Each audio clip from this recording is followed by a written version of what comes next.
Hi friends, ఎలా ఉన్నారు? Welcome to cinema crush Telugu YouTube channel. Already మా ఛానల్లో జగదేక వీరుడు అతిలోక సుందరి సినిమాకు సంబంధించి కొన్ని ఆసక్తికరమైనటువంటి విషయాలను తెలియజేస్తూ ఒక వీడియో చేయడం జరిగింది. దానికి కంటిన్యూషన్గా ఈ వీడియో చేస్తున్నాను. Interesting facts part 2 related to Jagadeka Veerudu Athiloka Sundari movie. ఈ మూవీలో దినక్కుతా దినక్కురో ఈ సాంగ్ ఎంత సూపర్ హిట్ అయిందో ప్రత్యేకంగా చెప్పాల్సిన అవసరం లేదు. యాక్చువల్గా ఈ సాంగ్ షూటింగ్ జరుగుతున్న టైంలో చిరంజీవి గారు 104 డిగ్రీల జ్వరంతో ఉన్నారు. ఈ పాట కోసం వాహిని స్టూడియోలో ఒక భారీ సెట్ వేశారు. షూటింగ్ అయిపోగానే శ్రీదేవి గారు హిందీ సినిమా షూటింగ్ కోసం ఫారిన్ వెళ్ళిపోవాలి.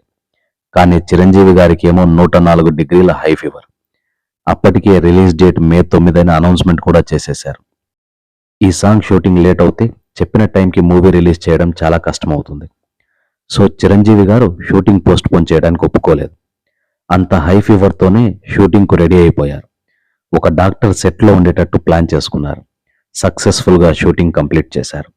ఇదంతా చిరంజీవి గారికి తన ప్రొఫెషన్ పట్ల ఉన్న కమిట్మెంట్కి, డెడికేషన్కి ఒక చిన్న ఉదాహరణగా చెప్పొచ్చు.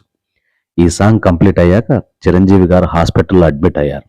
దాదాపు 3 రోజులు హాస్పిటల్లోనే ఉండి ట్రీట్మెంట్ తీసుకోవాల్సి వచ్చింది.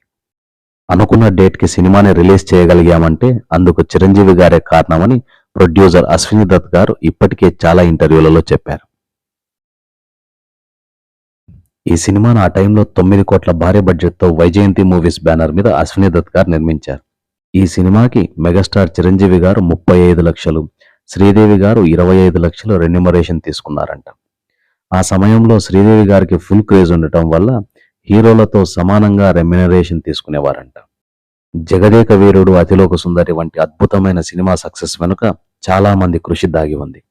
సినిమాలోని ప్రతి ఫ్రేమ్ని మ్యాజికల్గా చూపించిన డిఓపి విన్సెంట్ గారు, ఎడిటింగ్ స్కిల్స్తో సినిమాకి సూపర్ టెంపోనిచ్చిన చంటి గారు, అద్భుతమైన సెట్స్తో మైమరపింపజేసిన ఆర్ట్ డైరెక్టర్ చలం గారు, పాటలు మాటలతో మెస్మరైజ్ చేసిన వేటూరి గారు, జంధ్యాల గారు, ఇలా ఎందరో ఎన్నో రకాలుగా ఈ సినిమాని తెలుగు సినిమా చరిత్రలోనే ఒక మైల్ స్టోన్, ఒక హిస్టారికల్ ల్యాండ్ మార్క్గా నిలబెట్టారు.